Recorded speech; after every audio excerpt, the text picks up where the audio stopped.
Guys, welcome back to another episode of Backlog Journal, the show where I talk about games I've been playing. And in today's episode, I've got some slow burners that I've been playing for a while, as well as a general topic that I've been spending a lot of time thinking about recently, and that is the lack of any real excitement or even optimism towards modern gaming recently. So I hope you stick around to hear a bit more about that, and of course, share your thoughts with me in the comments. But for now, let's start this episode off with what I've been playing recently. The first game here, and this is one I've brought up a couple times in recent videos, is Death Stranding Director's Cut, which I played on the PS5 and actually just finished a couple days ago. And I've got to say, I really enjoyed this game. Death Stranding is one of those games that you're either going to love or hate, and that's okay. It's definitely unique. The story, while a little bit confusing at first with all of the fake science terminology that it throws at you, quickly became my main source of motivation to trek across this bizarre post-apocalyptic world, making deliveries and very slowly unraveling the mystery of what exactly everything means. While there were certainly moments when I was ready for the game to be over, I still really enjoyed my time spent in this world overall. It's just one of those games that I think really benefits from shorter play sessions to avoid burnout. It's also a great game to listen to a podcast while playing, especially when you're taking on side quests with little to no exposition. Despite the game's often more drawn-out pace, I was always excited to make my way to the next story beat due to my curiosity of where the narrative would go next. Even when I was getting tired of the seemingly endless fetch questing that makes up the majority of the game, when those story sections arrived, I was always invested and motivated to continue my playthrough. After reaching the 20-hour mark, I was pretty much just making a beeline for the story missions while doing any side quests that weren't too far out of the way, and I enjoyed myself playing this way. This is one of those games that you could easily spend hundreds of hours in if you want to really see everything, but I was perfectly happy with the 40-ish hours that it ended up taking me to roll credits. I'm happy to see that the sequel seems to add a lot more in terms of gameplay variety. I probably won't jump into it right away though, but once it's down to like $20 or $30, I'd love to pick up a copy. Sticking with the theme of games I've very slowly been chipping away at, we have Final Fantasy VI.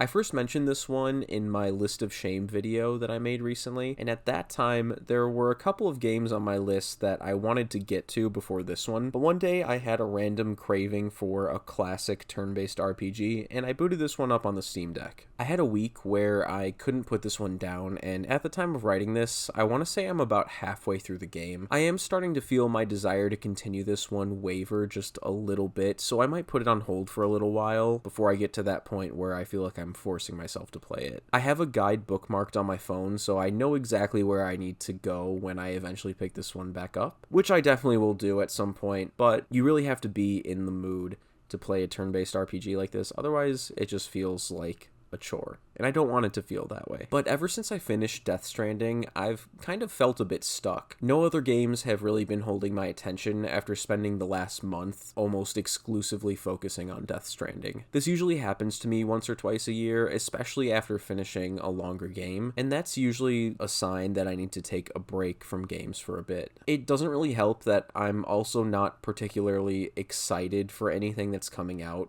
anytime soon. I've got the new Pokemon Legends game pre-ordered despite how just okay I think it looks, and that's really it. I always play the new Pokemon games despite how empty they make me feel lately, but I definitely think that this one at the very least looks better than Scarlet and Violet, so we'll see. It's just sad because this series has gone from one of my all-time favorite games to more of a guilty pleasure in recent years. Some people call games like this comfort food, but for Pokemon specifically, I prefer to call it junk food because I just know I'm gonna feel gross and sad after spending my money on it. It's kind of the same feeling I get when I'm on vacation and I end up eating something like McDonald's, even though I know deep down I should be trying something new. I was also kind of expecting there to be more games that I personally was looking forward to after the big September Nintendo Direct in terms of games coming out this holiday season and slightly beyond, but I don't know, nothing really stood out to me. Metroid looks cool, obviously, but I still haven't finished the original Prime trilogy, so I don't really have the desire to jump straight into the fourth entry. And I'm glad that Kirby Air Riders exists, don't get me wrong, I was a huge fan of the original on the GameCube, but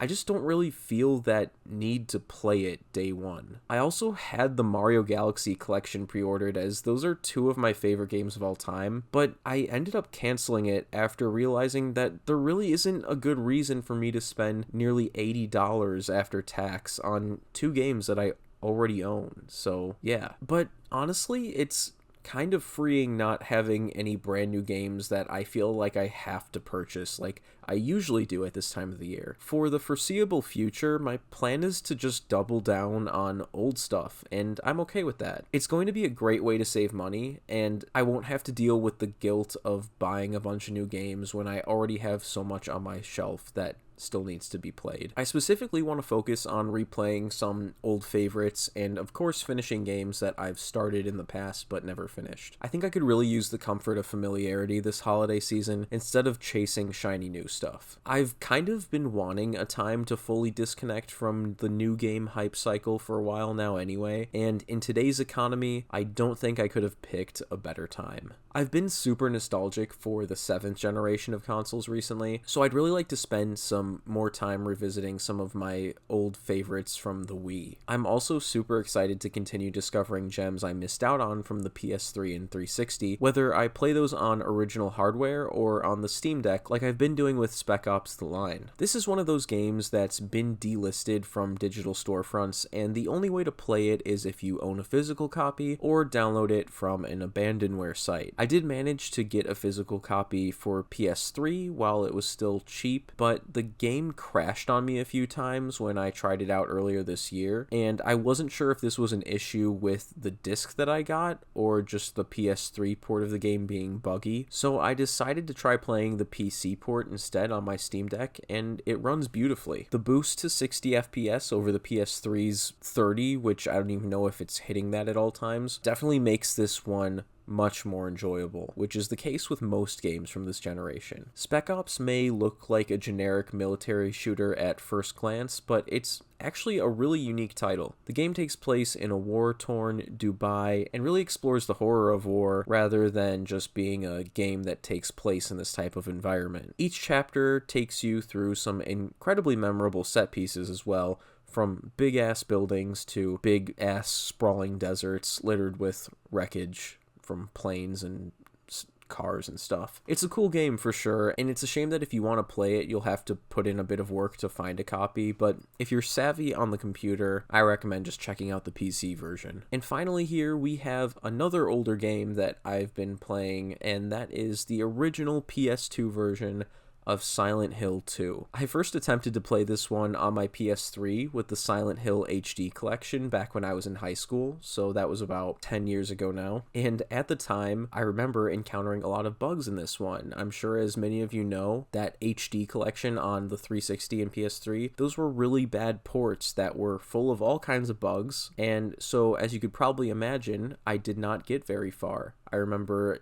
the whole game just glitching out and everything turned black and I wasn't sure if it was part of the game or not. Then I found out that it wasn't. But thanks to the Steam Deck, it's been super easy and convenient to emulate the original PS2 version. And honestly, anyone who's interested in checking out PS2 classics like this that are super expensive now to get a physical copy, just find a way to emulate it. I'm never going to stop saying that. But anyway, I'm quite a bit further than I got during my first attempt back in the day. I just reached the hospital for those of you who have played this one before, so that is where I'm at if you are familiar. And this has honestly been such a great game to kick off the month of October, and I'm hoping to have a little spooky game marathon like I did last year with Resident Evil 7 and 8. Maybe I will be taking a look at the Silent Hill series as a whole this year, as the last 2 years I've done that with Resident Evil, and it was a really good time. So I'm very excited to see where this game takes me though. I've done a good job of avoiding any major story spoilers for the Silent Hill series over the years, so I'm just along for the ride at this point, and it's been really cool. Depending on how long it takes me to finish this one, I might just continue the series with Silent Hill 3. I think it's awesome that Silent Hill is kind of going through this big revitalization right now with the remake of 2 last year, and then the recently released Silent Hill F, which I think looks really interesting as well.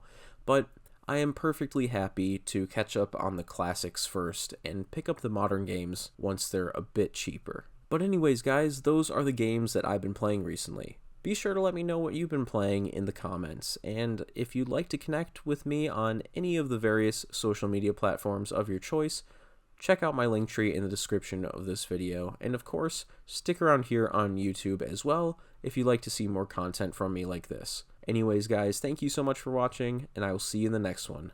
Take care.